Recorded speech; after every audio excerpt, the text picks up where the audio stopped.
काल करे सो आज कर, आज करे सो अब, पल में प्रलय होएगी, बहुरी करेगा कब।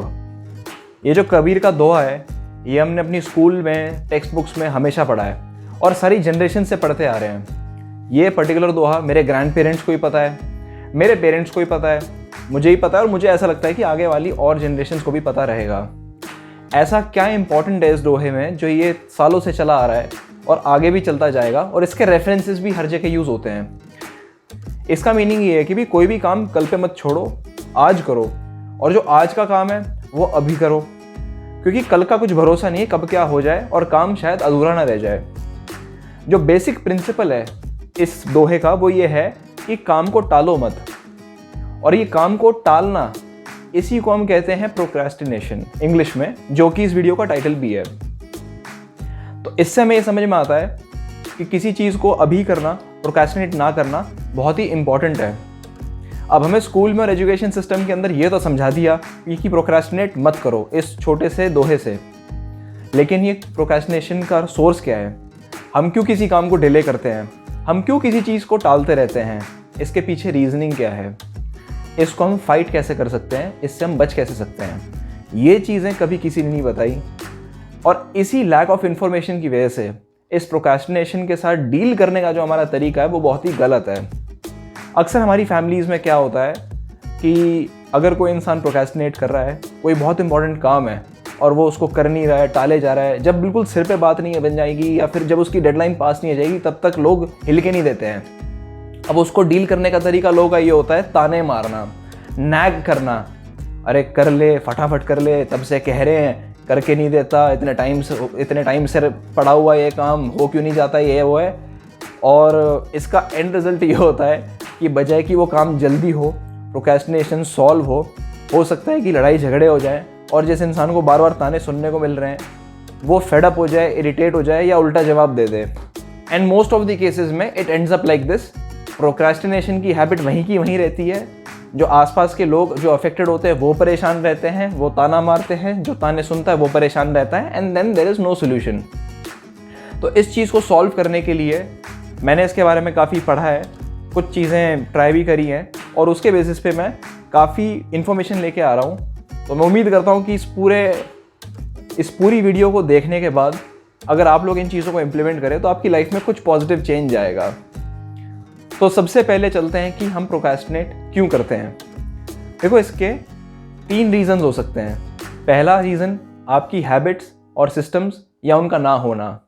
दूसरा रीज़न हमारी टेंडेंसी नेगेटिव इमोशंस को अवॉइड करना, जैसे कि बोर्डम या एंग्जाइटी। तीसरा हमारा खुद का गलत सोचने का तरीका, फ्लॉड थिंकिंग पैटर्न, जिसकी वजह से कि कोई टास्क बहुत ज़्यादा मुश्किल लगती है जबकि वो इतनी है नहीं। जब हम इन तीनों रीजंस को समझ पाएंगे तभी हम स्ट्रैटेजीज निकाल पाएंगे इनको टारगेट करने के लिए। चलते हैं पहले रीज़न की तरफ, यानी कि हमारी हैबिट्स और हमारे सिस्टम्स, जो कि बहुत कॉमन है और जिसे कि हम लैक ऑफ डिसिप्लिन भी कहते हैं। काफ़ी सारी स्टडीज़ में ये पता चला है कि हमारी अगर हैबिट्स बहुत स्ट्रांग होती हैं तो हमें बहुत ज़्यादा विल पावर नहीं लगानी पड़ती, हमें बहुत ज़्यादा सेल्फ कंट्रोल नहीं लगाना पड़ता, और काफ़ी चीज़ों को करने में हमें ज़्यादा रेजिस्टेंस नहीं महसूस होती और ना ही हम अपने काम से डिस्ट्रैक्ट होते हैं। बट ऐसी स्ट्रॉन्ग हैबिट्स बनाने के लिए हमें यूजुअली कुछ महीने लग जाते हैं। अगर आप ये जानना चाहते हैं कि क्या ये आपके लिए एक इशू है, तो आपको अपने आप से एक सवाल पूछना है कि किसी भी इम्पोर्टेंट टास्क को अकम्प्लिश करने के लिए आप कौन सी हैबिट्स का इस्तेमाल करते हैं। और अगर आपका जवाब है कोई सी भी नहीं, इसका मतलब ये है कि यही आपका इशू है। अब इसको टैकल कैसे करना है, इसके स्टेप्स बताता हूँ। पहली चीज़, schedule your deep work consistently.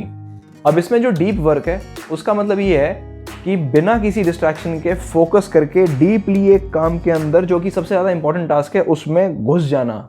For example, कोई किताब लिखना, कोई बिजनेस एनालिसिस करना या कोई डेटा एनालिसिस करना, कोई चीज़ स्ट्रेटेजाइज करना, इन चीज़ों को मैं डीप वर्क मानता हूँ क्योंकि इसमें आपकी ब्रेन की पावर बहुत ज़्यादा यूज़ होती है।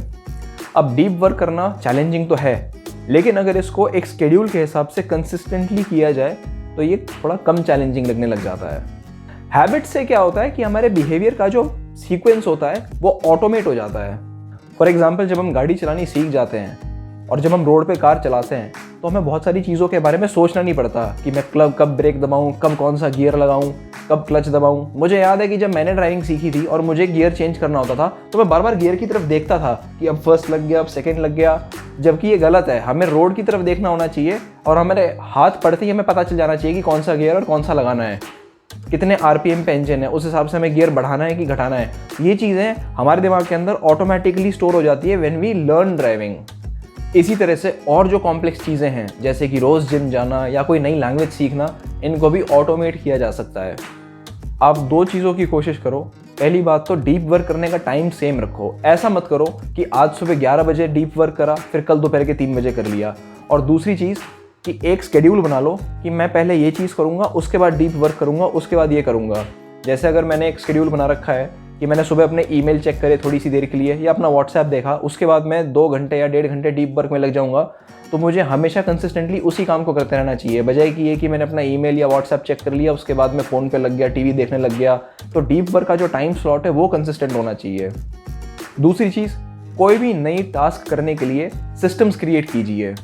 हम किसी भी फेमिलियर टास्क को जब करते हैं तो हमें ज़्यादा सोचना नहीं पड़ता, लेकिन हम कोई भी नई चीज़ करने की कोशिश करते हैं तो हमारे साथ क्या होता है कि डिसीजन फटीग हो जाती है। हम कई बार कैसे शुरू करें, कहाँ से जाएं, ये सब सोचने के अंदर ही बहुत टाइम वेस्ट कर देते हैं और अपनी मेंटल कैपेसिटी घटा देते हैं। अगर हमारे पास एक पर्टिकुलर सिस्टम इन प्लेस होगा तो ये चीज़ ऑटोमेट हो जाती है। अब सवाल ये कि ये सिस्टम डेवलप कैसे किया जाए। देखो, इसका एक सिंपल सा आंसर है रिवर्स इंजीनियरिंग। कोई भी आपने लाइफ में पहले कोई चैलेंजिंग टास्क अकम्प्लिश करी हो, आप उसके बारे में सोचिए कि आपने कौन कौन से स्टेप्स फॉलो किए थे उसको करने के लिए, और आप उन्हीं स्टेप्स को एमुलेट करने की कोशिश कीजिए इस काम में जो आप कर नहीं रहे हो। अब ये थोड़ा सा शायद ज़्यादा थ्योरेटिकल हो गया होगा आप लोगों के लिए। मैं इसका बड़ा सिंपल सा एग्जांपल लेता हूँ। देखो, आपको पता है कि आपकी डाइटरी हैबिट्स बहुत अनहेल्दी हैं और आपको पता है कि आपको डाइटिंग करने की ज़रूरत है, लेकिन आप प्रोक्रेस्टिनेट कर रहे हो। आपकी डाइटरी हैबिट्स वही हैं। आप सोचते हो कि मैं डाइटिंग करूँगा या करूँगी, लेकिन आप कर नहीं पा रहे हो। तो इसको थोड़ा सा step by step break down करने की कोशिश करते हैं कि अगर मुझे डाइटिंग करनी होती तो मैं कैसे करता। मेरा एग्जाम्पल हो सकता है कि आपको हेल्प करे चीज़ें समझने में और इम्प्लीमेंट करने में। तो अगर मेरे को पता है कि मेरी डाइटरी हैबिट्स अनहेल्दी हैं, मेरी सेहत ख़राब हो रही है, तो मैं सबसे पहले, जैसे मैं आज के दिन अपना खाना खा रहा हूँ, तो मैं चीज़ों को ऑब्जर्व करूँगा और कोशिश करूँगा कि मैं नोट डाउन करूँ कि मैंने क्या खाया है। कई बार हम क्या करते हैं कि चिप्स का पैकेट ले लिया, बिस्किट का पैकेट ले लिया और खा लेते हैं और हम रियलाइज़ भी नहीं करते हैं। सो मैं ये करूँगा कि मैं सबसे पहले अकाउंटेबिलिटी रखूँगा कि मैंने सुबह उठ के कोई आइसक्रीम खा ली या फिर उसके बाद चॉकलेट खा ली, फिर 2 रोटी खा ली, फिर उसके बाद कोई चॉकलेट शेक पी लिया, फिर उसके बाद बाहर जाके समोसा खा लिया। तो मैं सबसे पहले उन चीज़ों को डॉक्यूमेंट करूँगा, एक जर्नल बनाऊँगा कि आज मैंने ये खाया। तो उससे मेरे को सबसे पहले तो ये रियलाइज़ होगा कि मैं क्या क्या गलत चीज़ें खा रहा हूँ। क्योंकि कई बार ऐसा होता है कि हम लोग नॉर्मल अपनी लाइफ में जंक फूड खाते रहते हैं बट रियलाइज़ नहीं करते। हमें लगता है कि नहीं यार, हम तो नॉर्मल घर का खाना खाते हैं, पता नहीं हमारी सेहत क्यों ख़राब हो रही है। सो मेरा first step would be to document कि मैं क्या क्या खा रहा हूँ, एंड उसके बाद उसमें से जो हेल्दी ऑल्टरनेटिव्स हैं उनके साथ स्टिक करूँगा और जो अनहेल्दी ऑल्टरनेटिव्स हैं उनको हटाने की कोशिश करूँगा। अब उनको हटाना बहुत मुश्किल होगा, तो मैं क्या करूँगा कि उसका मैं रिप्लेसमेंट निकालने की कोशिश करूँगा। जैसे फॉर एग्जांपल, सुबह उठ के मैं अगर चिप्स खाता हूँ तो मैं कोशिश करूँगा कि उसी टाइम जब मैं चिप्स खाने के लिए जाता हूँ उसी टाइम मैं अपने बेड के पास 2 केले रख दूँ और वो केले खा लूँ, तो मेरा पेट भर जाएगा और फिर मेरा अपने आप चिप्स खाने का या कुछ और खाने का मन नहीं करेगा। सिमिलरली, अगर शाम को मेरे बाहर जाके समोसा खाने का मन है तो मैं घर से ही 1 या 2 फ्रूट्स खा के जाऊँगा या फिर दूध पी के जाऊँगा, तो मेरा पेट ऑलरेडी थोड़ा भरा हुआ होगा और मेरे अंदर समोसा खाने की क्रेविंग नहीं होगी। धीरे धीरे रिपीटेटिवली जब इस पैटर्न को फॉलो किया जाएगा तो मैं ऑब्जर्व करूँगा कि अब मेरा रूटीन ऐसा हो गया कि मैं सुबह उठ के फ्रूट खाता हूँ, फिर दोपहर को लंच करता हूँ, फिर सैलड खाता हूँ, फिर दूध पीता हूँ, फिर खाना खाता हूँ, and over a period of time मेरी पूरी डाइटरी हैबिट्स चेंज हो चुकी होंगी और मैंने कब मैं डाइटिंग कर ली मुझे रियलाइज़ भी नहीं होगा। तो ये मेरा एग्जाम्पल था और इसी चीज़ को आप एमुलेट कर सकते हैं बाकी चीज़ों में भी। अब चलते हैं दूसरे फैक्टर पे जिसकी वजह से हम प्रोक्रेस्टिनेट करते हैं, अवॉइडिंग नेगेटिव इमोशंस। अब नेगेटिव इमोशंस किस किस तरह के हो सकते हैं? गुस्सा आना, रिजेंटमेंट और बोर्डम फील करना, एग्जॉस्टेड फील करना, एंग्शियस फील करना, नर्वस फील करना। आप लोगों को शायद पता नहीं है, लेकिन स्ट्रेस से बचने के लिए लोग जितना ज़्यादा अवॉइडेंस टैक्टिक्स यूज़ करते हैं उतनी ही ज़्यादा उनकी प्रोबेबिलिटी बढ़ती है to have mental health issues, जैसे कि डिप्रेशन, एंग्जाइटी, ADHD एट्सेट्रा। और जैसे जैसे हम अवॉइडेंस बढ़ाते हैं हमारी मेंटल हेल्थ ख़राब होती है, हमें स्ट्रेस ज़्यादा फील होता है, फिर हम और ज़्यादा अवॉइडेंस करते हैं। ये एक बहुत बड़ा विशियस साइकिल है जिसमें से निकलना बहुत ज़रूरी है। जब भी किसी काम को देख के हमारे अंदर इस तरह के इमोशंस आते हैं ना, नेगेटिव इमोशंस जो मैंने अभी बताया, एंग्जाइटी, रिजेंटमेंट, बोर्डम, इससे हम उस टास्क को अवॉइड करते हैं और ये अवॉइडेंस और ज़्यादा बढ़ता रहता है जैसे जैसे अनसर्टेनिटी बढ़ती रहती है। और जब हम ओवरवेल्म हो जाते हैं, यानी कि बहुत सारे इमोशंस मिक्सअप होकर जब और ज़्यादा हाइट हो जाते हैं, तो हम और ज़्यादा चीज़ों को अवॉइड करते हैं और ज़्यादा प्रोक्रेस्टिनेट करते हैं।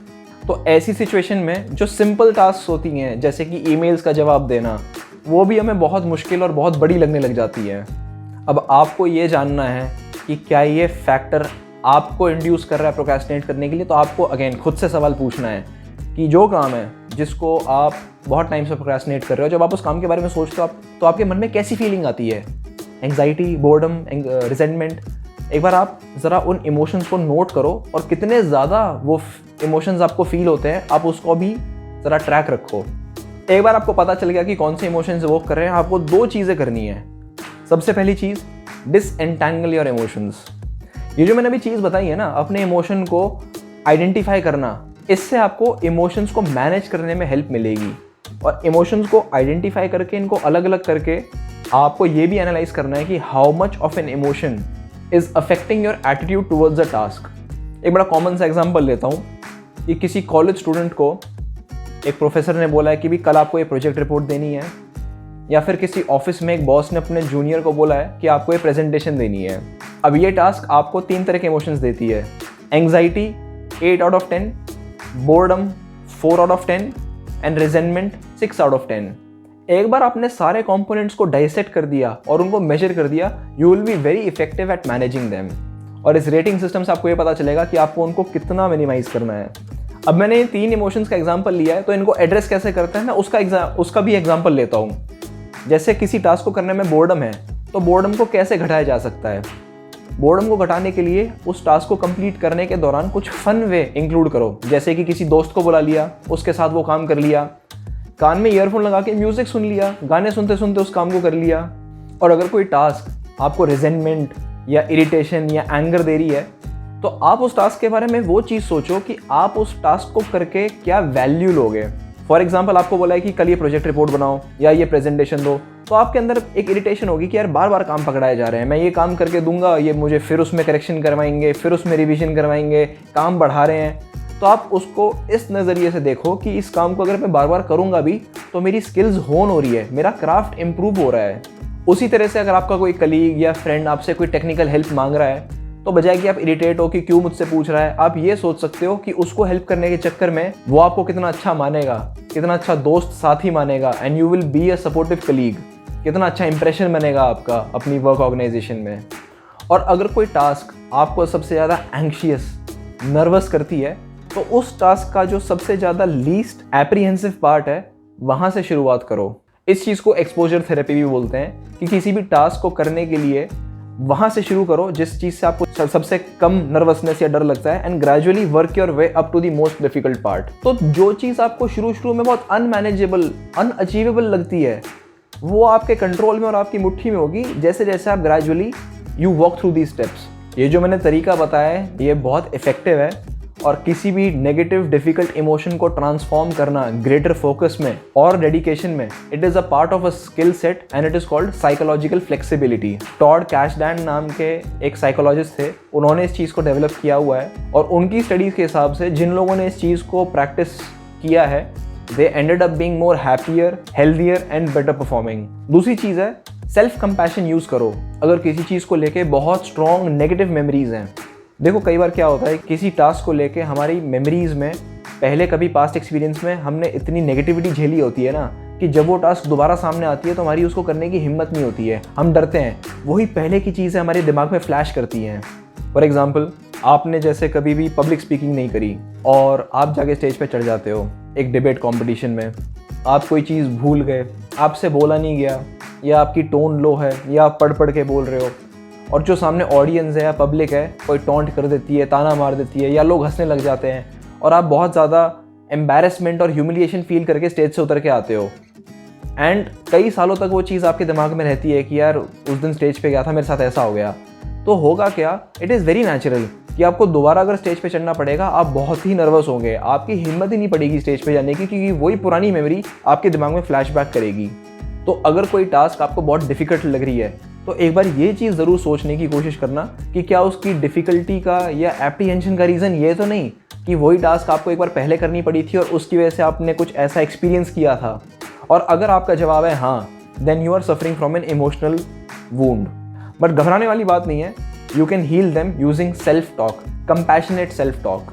इसका एग्जाम्पल लेता हूँ, मैं डिबेट वाला एग्जाम्पल लेता हूँ कि आपको बस खुद से बात करनी है और ये सोचना है, सोचना नहीं है, बोलना है ज़ोर ज़ोर से कि ठीक है, उस टाइम मैं बहुत छोटा था, यंग था, इनएक्सपीरियंस था, एमेच्योर था, मुझे नहीं आता था, मेरे में कॉन्फिडेंस नहीं था, इसलिए मैं वो चीज़ कर नहीं पाया। लेकिन तब से लेके अब तक I have come a long way, मुझे बहुत एक्सपीरियंस है, I can do a better job. और अगर नहीं भी कर पाया कुछ अच्छे से परफॉर्म तो एक्सपीरियंस मिलेगा, सीखने को मिलेगा। देखो, बाहर के लोग हमें मोटिवेट नहीं कर सकते, लेकिन हम खुद को तो मोटिवेट कर सकते हैं खुद से बात करके। हो सकता है कि आपका अपना दूसरा तरीका हो सेल्फ टॉक करने का या खुद को समझाने का। Find best what works for you and do it. जो तीसरा फैक्टर था वो था फ्लॉड थॉट पैटर्न्स। अब आपको पता कैसे चलेगा कि आपके साथ ये इशू है? देखो, अगर आप काफ़ी सारे एरियाज़ में सेल्फ डिसिप्लिन्ड हो, लेकिन कुछ पर्टिकुलर एरियाज़ हैं जहाँ पे आप बहुत ज़्यादा प्रोक्रेस्टिनेट करते हो, then this issue might be with you. अगर आपको ये पता लगाना है कि कुछ स्पेसिफिक कॉग्निटिव ब्लॉक्स हैं आपके माइंड में जिनकी वजह से आप इस पर्टिकुलर एरिया में प्रोक्रेस्टिनेट कर रहे हो, आपको अपने से कुछ सवाल पूछने हैं। क्वेश्चन नंबर 1, क्या ये टास्क मुझे बहुत मुश्किल लगती है, लेकिन इस टास्क को अकम्प्लिश करने के लिए जो स्टेप्स हैं वो आसान है given my skill set. Question number 2, इस पर्टिकुलर टास्क को शुरू करने के बाद क्या मुझे एन्जॉयमेंट मिलती है या कोई सेंस ऑफ सेटिस्फैक्शन मिलती है, लेकिन मैं उसको स्टार्ट ही नहीं कर पा रहा हूँ। अगर इन दोनों क्वेश्चंस का जवाब भी येस है, इसका मतलब कि आपके अंदर फ्लॉड थॉट प्रोसेस है और जिसकी वजह से आपको कोई टास्क ज़रूरत से ज़्यादा ही अनप्लेजेंट और मुश्किल लग रही है, जबकि वो इतनी है नहीं।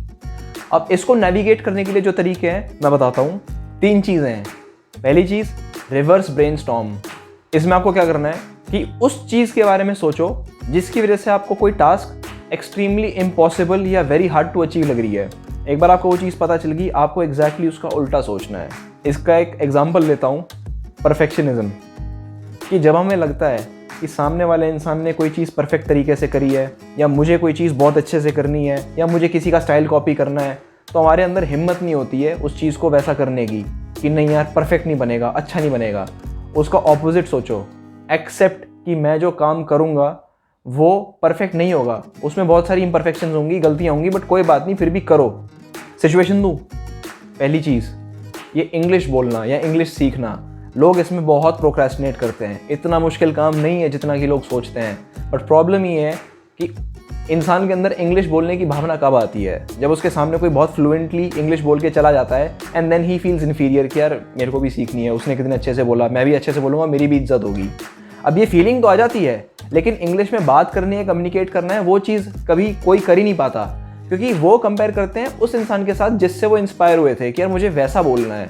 तो अगर आप ये सोचोगे ना कि आपको उस फ्लुएंसी के साथ इंग्लिश में बात करनी है, तो आप कभी इंग्लिश में बात कर ही नहीं पाओगे।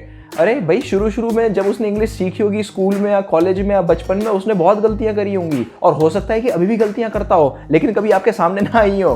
तो इसलिए अपने आप को उससे कंपेयर ना करें, किसी और की तरह परफेक्ट बनने की कोशिश ना करें, और ना ही ये एक्सपेक्ट करें कि डे 1 से ही मैं एकदम विलियम शेक्सपियर की तरह बात करूंगा।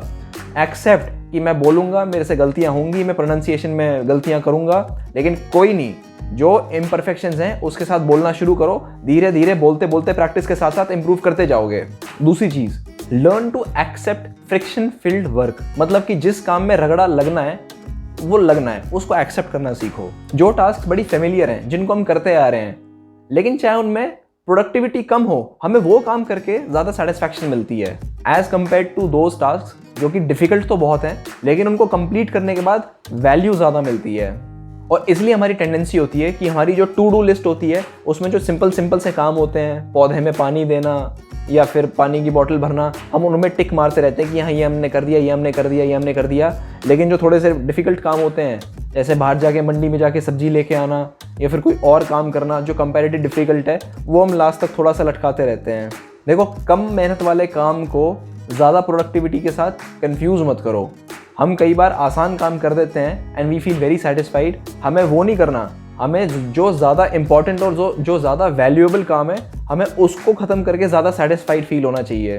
देखो कोई भी नया काम जो डिफ़िकल्ट है उसको करने में थोड़ा सा हमें फ्रिक्शन फील होएगा, दिमाग लगाना पड़ेगा, जिसकी वजह से वो काम स्लो भी होगा, उसकी प्रोग्रेस भी बहुत धीरे होगी और हमें स्ट्रेस भी होगा। और इस चीज़ की वजह से हमारे साथ एक कॉग्निटिव एरर आता है जिसे कि कहते हैं इमोशनल रीजनिंग, यानी कि किसी काम को बढ़ चढ़ के सोचना, ओवर एक्सट्रापोलेट करना। जब भी हम कोई डिफिकल्ट काम करते हैं, हमें टेंशन फील होती है, हम चैलेंज फील करते हैं, तो हम खुद ही ये कंक्लूजन बना लेते हैं कि या तो हम कुछ गलत कर रहे हैं या फिर बहुत स्लो कर रहे हैं। इस फिनोमेना को रिकग्नाइज करना बहुत ज़रूरी है और ये जानना भी ज़रूरी है कि ये मेरे साथ हो रहा है। अपने थिंकिंग प्रोसेस की अवेयरनेस होना बहुत ज़रूरी है, जिससे कि हम इन मेंटल एरर्स को सही टाइम पे करेक्ट कर पाएँ। इसका रीज़न होता है the expectation of achieving fast results. जो स्टॉक मार्केट में या क्रिप्टो करेंसी में जा रहा है उसको जल्दी से पैसे डबल करने हैं। जिसने अभी अभी जिम ज्वाइन किया है उसको फटाफट बॉडी बनानी है। जिसने अभी इंग्लिश सीखनी शुरू करी है उसको फटाफट फ्लुएंट बनना है। और जब हमें वो रिजल्ट्स नहीं नज़र आते तो हम और ज़्यादा डिस्परेट होते हैं और ये सोचने लग जाते हैं कि नहीं कुछ गलत कर रहे हैं, ठीक नहीं चल रहा, प्रोग्रेस बहुत स्लो है। एक चीज़ याद रखो, अगर आप किसी टास्क को सही तरीके से कर रहे हो, स्ट्रैटेजिकली कर रहे हो, you will make progress day by day, even if you do not feel that you are making so. Friction वाले काम, रगड़ा लगाने वाले काम के अंदर जितना आप टॉलरेंट रहोगे ना, उतना ही आप कम प्रोक्रेस्टिनेट करोगे। जो टास्क सबसे ज़्यादा वैल्यू देती है, जिसका सबसे ज़्यादा पोटेंशियल है, आप कमिटमेंट करो कि आप रोज़ उस टास्क को करोगे, चाहे थोड़े टाइम के लिए ही करो। बीच बीच में बहुत ट्यूमल्टस फीलिंग्स भी आएंगी, थकावट भी होगी, एग्जॉशन भी फील होएगी, डिप्रेशन भी होगा कि कोई रिजल्ट नहीं मिल रहा है, लेकिन फिर भी लगे रहो, करते रहो, थोड़ा थोड़ा करते रहो। Thirdly, limit yourself to short work periods. जब भी कोई टास्क होती है जो बहुत इंपॉर्टेंट होती है और जिसको हम बहुत दिनों से टाल रहे होते हैं, हमें फिर ऐसा लगने लग जाता है कि यार इसको ख़त्म करने के लिए तो बहुत मैराथन काम करना पड़ेगा, पूरा दिन लग जाएगा इस काम को करने में, करेंगे अभी आराम से रुक के करेंगे। अब इससे होता क्या है, हमें पता है कि ये टास्क इंपॉर्टेंट है, हमें ये भी पता है कि हमने इसको डिले कर दिया ये सोच के कि ये बहुत टाइम कंज्यूमिंग है, फिर हमें दुख भी होता है कि हमारा दिन अनप्रोडक्टिव चला गया, ये काम हुआ नहीं। और उसके बाद अगली बार जब हम उस काम को लेके बैठते हैं तो वो फीलिंग और ज़्यादा दिमाग में आ जाती है कि नहीं, ये तो और मुश्किल है, इसमें तो पूरा दिन लग जाएगा। इस चीज़ की वजह से हम और ज़्यादा प्रोक्रेस्टिनेट करने लग जाते हैं। अब इस केस में हम कैसे इस चीज़ को हैंडल कर सकते हैं कि अपने टाइम को लिमिट करो। वो काम जो हमें लग रहा है कि इसमें तो पूरा दिन लग जाएगा, उस काम को पकड़ो और उसको सिर्फ 10 मिनट दो। 10 मिनट के बाद रख दो कि अब बाकी कल करेंगे। अगले दिन उठाओ, 10 मिनट करो, रख दो, बाकी कल करेंगे। आप मानोगे नहीं कि जिस काम को आप शायद 10 दिन से टालते आ रहे थे ना, कि बाद में करेंगे, बहुत लंबा है, बाद में करेंगे, बहुत लंबा है, अगर आप 10-10 मिनट दे के कर रहे होते तो शायद वो 5 दिन में काम खत्म भी हो गया होता, क्योंकि वो 50 मिनट होते हैं। और अगर ख़त्म नहीं भी हुआ होगा तो इतना मेजर चंक उसका ख़त्म हो गया होगा कि वो जो थोड़ा सा पार्ट बचा है उसको करने में वैसे ही आपको प्रोक्रेस्टिनेट नहीं करना पड़ेगा। जो दूसरा तरीका है वो ये है कि आप 10 मिनट करो, फिर अगले दिन 15 मिनट करो, फिर अगले दिन 20 मिनट करो। जैसे हम शुरू में जॉगिंग स्टार्ट करते हैं, हमारे अंदर स्टैमिना नहीं होता, हम थक जाते हैं, हम पार्क का 1 चक्कर काटते हैं, फिर अगले दिन कोशिश करते हैं कि 1.5 चक्कर काटें, फिर अगले दिन कोशिश करते हैं 2 चक्कर काटें। अगर हम पहले से ही सोचेंगे कि मेरे को आज जाके पार्क के 20 चक्कर काटने हैं तो शायद मैं कभी भागने जा ही नहीं पाऊंगा। कोई नहीं, जितना भागा जा रहा है ठीक है, करो, over a period of time stamina बढ़ता रहेगा। तो अगर कोई बहुत ज़्यादा कॉम्प्लिकेटेड और लंबी टास्क है उसको आप इस तरह से स्टैमिना बढ़ा के कर सकते हो। तीसरी चीज़ है जो मैंने डीप वर्क वाली बात कही थी, अगर आपको याद हो, कि हमें डीप वर्क करना चाहिए as per schedule for a specified amount of time after a specified task. कि जैसे मैंने सुबह ईमेल पढ़ा है, उसके बाद मुझे डीप वर्क करना है, सुबह 11 बजे करना है, दोपहर के 3 बजे नहीं करना। तो मेरा जो डीप वर्क वाला सेशन है, अगर मैं अकस्टम्ड हूँ, कंडीशनड हूँ, मैं रोज़ डीप वर्क कर रहा हूँ, तो डीप वर्क के अंदर मैं वो टास्क जिसको मैं प्रोक्रेस्टिनेट करते आ रहा हूँ मैं वो करूँ। जैसे सपोज मैं हर रोज़ सुबह 11 से लेकर 12:30 बजे तक बिजनेस स्ट्रैटेजीज बनाता हूँ या फिर कोई कॉम्प्लिकेटेड डेटा एनालिसिस करता हूँ, तो मैं एक दिन वो काम ना करके अपने उस डीप वर्क वाले स्केड्यूल में उस टास्क को करूँ जिसको मैं बहुत टाइम से प्रोक्रेस्टिनेट करते आ रहा हूँ। देखो, जो इंसान डीप वर्क करने का हैबिचुएटेड होता है ना, वो उस टाइम फ्रेम में डीप वर्क वाले में कोई भी काम कर सकता है, बिकॉज उसकी हैबिट बनी हुई है, उसको कोई भी काम इम्पॉसिबल नहीं लगेगी उस टाइम फ्रेम में। तो ये थे मेरे फैक्टर्स जिसकी वजह से प्रोक्रेस्टिनेशन होती है, और कुछ सोल्यूशंस और स्ट्रैटेजीज जिससे कि हम प्रोक्रेस्टिनेशन से जीत सकते हैं। प्लीज़ ये चीज़ ध्यान में रखिएगा कि they are not a solution for everything. अगर कोई इंसान बहुत सीरियस मेंटल हेल्थ इशू से गुजर रहा है, किसी को डिप्रेशन है, एंग्जाइटी है, कोई मेडिकेशन पे है, तो ये जो मैंने चीज़ें बताई हैं it might not work for him और हर। तो उस केस में आप कोई प्रोफेशनल हेल्प जो ले रहे हो आप उसी के साथ स्टिक करिए। बट नॉर्मली जनरल केस में हम जो लाइफ में रोज़मर्रा की ज़िंदगी में इस तरह से प्रोक्रेस्टिनेट करते रहते हैं, उनके लिए ये स्ट्रैटेजीज इफेक्टिव प्रूव होनी चाहिए। और हालांकि मैंने प्रोक्रेस्टिनेट करने के 3 फैक्टर्स बताए थे, ये तीनों फैक्टर्स बिल्कुल इंडिपेंडेंट नहीं है, दे आर इंटर रिलेटेड। आपका बिहेवियर, आपके इमोशंस और आपके थॉट्स तीनों इंटरकनेक्टेड हैं। तो उससे फ़र्क नहीं पड़ता कि आपका कौन सा प्राइमरी रीज़न है प्रोक्रेस्टिनेट करने के लिए। इन सारे सॉल्यूशंस में से कोई ना कोई चीज़ आपको डेफिनेटली हेल्प करेगी। जो मैंने स्ट्रैटेजीज बताई है ना, आप इसको एक मेन्यू मान के चलिए। इस मेन्यू में से आपको कोई चीज़ काम करेगी, आप इन दोनों चीज़ों का, 3 चीज़ों का कॉम्बिनेशन यूज़ कर सकते हो। सो टू ईच हिज ओन, आप लोग जिस तरह से इन चीज़ों को इम्प्लीमेंट करना चाहते हो आप कर सकते हैं। बट जो बेसिक इश्यूज़ थे और उनको डील कैसे करना है वो सारा मैंने इसमें कवर कर दिया है। आई होप आप लोगों को ये वीडियो पसंद आई होगी। पसंद आई है तो प्लीज़ लाइक कीजिए, और इन स्ट्रैटेजीज़ को अगर आप इम्प्लीमेंट कर चुके हैं तो क्या आपकी लाइफ में चेंज आया, या अगर आप करने वाले हैं तो प्लीज़ कमेंट करिए and share it with people who you feel it might be helpful for. चलो, साइनिंग ऑफ, बाय।